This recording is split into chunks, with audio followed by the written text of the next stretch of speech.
He was a famous trumpet man from out Chicago way.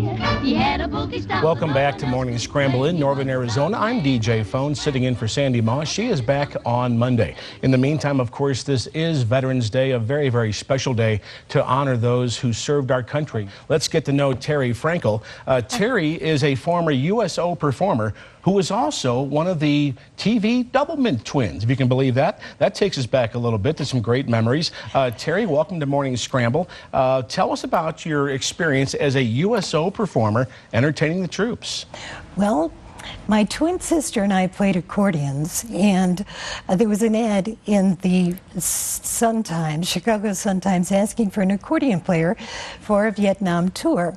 And my father wrote and said, I have 2 accordion players, and the reason they wanted them is because our tour, unlike the Bob Hope tour, was dropped off in the boonies where they had no electricity.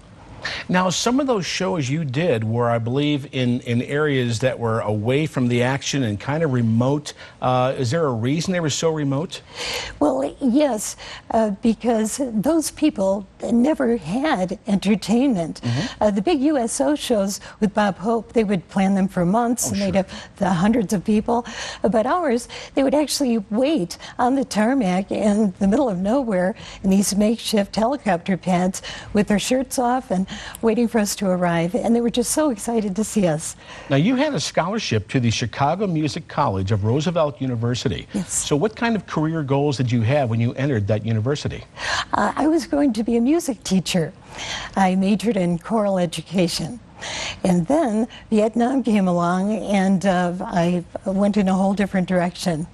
Now, you shared the stage with a lot of people who are icons of pop culture.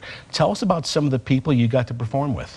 Well, our troupe consisted of Joey Bishop of the Rat Pack, Tippi Hedren of the Byrds, and then a group from Chicago, Tony Diamond, a comedian, and Sarah Sue, a girl from the Gaslight Club. The men loved her. I can imagine. Now, you also studied at the University of Hong Kong. Yes. And I understand you speak Mandarin and Chinese, or Mandarin and Cantonese. You were also the creative director for a big ad agency in Hong Kong. Now, looking at the future trends as we're going in the world today, how important do you think it is for today's American students to learn maybe Spanish and Chinese languages? Actually, those were the 2 that I studied. I don't remember any Spanish from high school, but that was thought to be the language to learn. But now I do believe it's Chinese. I know 5-year-olds who are learning Chinese in school. Some of the schools here are teaching their kids those languages too. Now, how on earth did you end up being a Doublemint Twin? Well, my father wrote a letter to William Wrigley Jr. and said, I have 2 very talented twins. They sing, they dance, they play accordion, clarinet, guitar, and he turned that letter over to the Arthur Meyerhoff Advertising Company, and they auditioned us, and we got the job. Now, you've got some pictures here from your performances and from your USO shows, from the Doublemint experience. Tell us about those. Oh, this is us, a professional picture, actually. This is us performing for the servicemen in Vietnam. This actually is our show. This is Sarah Sue, and we brought 2 men up from the audience to tease, and they loved it. So tell us about the reception you were getting for these shows. Oh, they were so happy, so excited to see us, and they wanted to give us things. So all they really had were their flashes. So everywhere we went, these servicemen would take their patches off of their uniforms and then hand them to us. So God bless them. And I wonder how many of them are alive today. You know, really over 58,000 of them died, and over 300,000 were wounded. And of course, we're losing more every day too, you know, as age claims them. Now, you're also here because this is Veterans Day. You're also here because of the new Verde Valley Military Service Park in Cottonwood. Tell us about that. Oh, it's very exciting. We actually broke ground, and it's going to be next to the Cottonwood Recreation Center, and it will be honoring all of the branches of military service, the Army, Navy, Air Force, Marines, and Coast Guard. And they will actually have a USO pod. I'm in charge of that. And Jeffrey Ball, Lucille Ball's nephew, is going to be designing it. And we'll also have a tribute to service dogs throughout history, military dogs. And we're making one for the Verde Valley Military Service Park, one for the Sedona Military Service Park, and one for Luke Air Force Base, where I am the Honorary Commander. So take me through the process, what it took, how many people you had to get together to get this whole park planned in Cottonwood. Oh, well, it started with Keith Vogler, who's head of the Marine Corps League, and Ron Luce, and a man by the name of Dave Flowert, who actually did the Sedona Military Service Park. And they said, you know, it's about time we had one honoring the entire Verde Valley, which includes Sedona, actually. And then Mayor Diane Jones hopped on board, and we have a lot of really amazing people. Dave Boyley, wonderful Luke Sefton. Luke Sefton designed the park, and a lot of people are doing this for free. They're donating their time, their services to make this happen. Now, you've also received the Vietnam Veterans of America's President's Award. A lot of very famous people have earned that before. Tell us about that. Yes, I'm excited to have gone to Wichita to receive this award. It was given previously to Vicky Carr, the Nancy Sinatra, Johnny Rivers, and Bob Hope. Now, Sedona, where you're living now, correct? Yes. Sedona is going to host the Welcome Home Vietnam Veterans Day coming up in April, and they're going to bring the traveling Vietnam wall with them, correct? Yes, they are. And it will be April 2nd of 2016 is the Welcome Home Vietnam Veterans Day, and the wall will be there March 29th to April 3rd.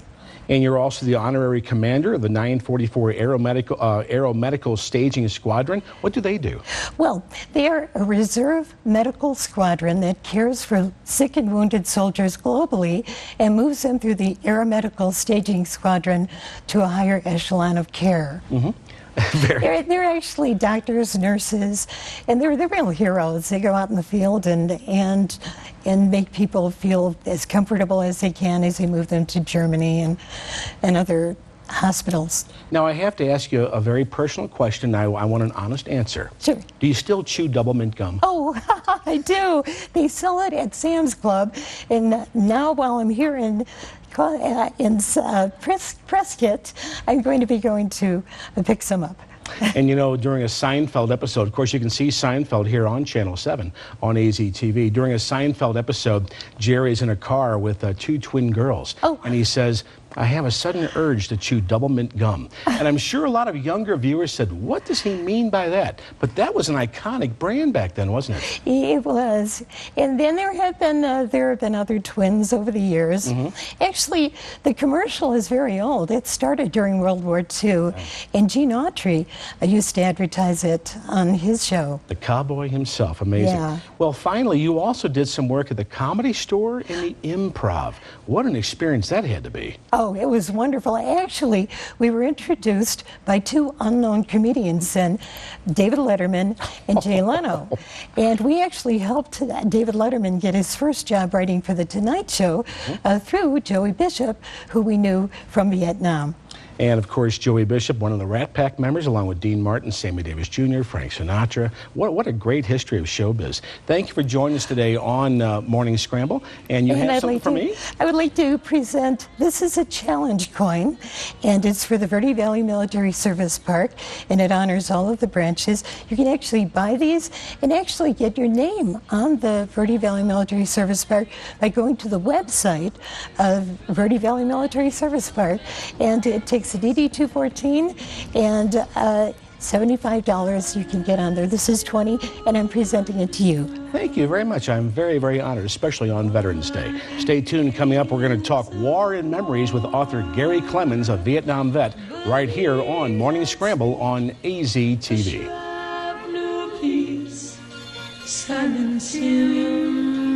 Evermore. Charlie ruled by terror. Observe how he behaves. We're just outside of Fanthiet, the BC-11 grave.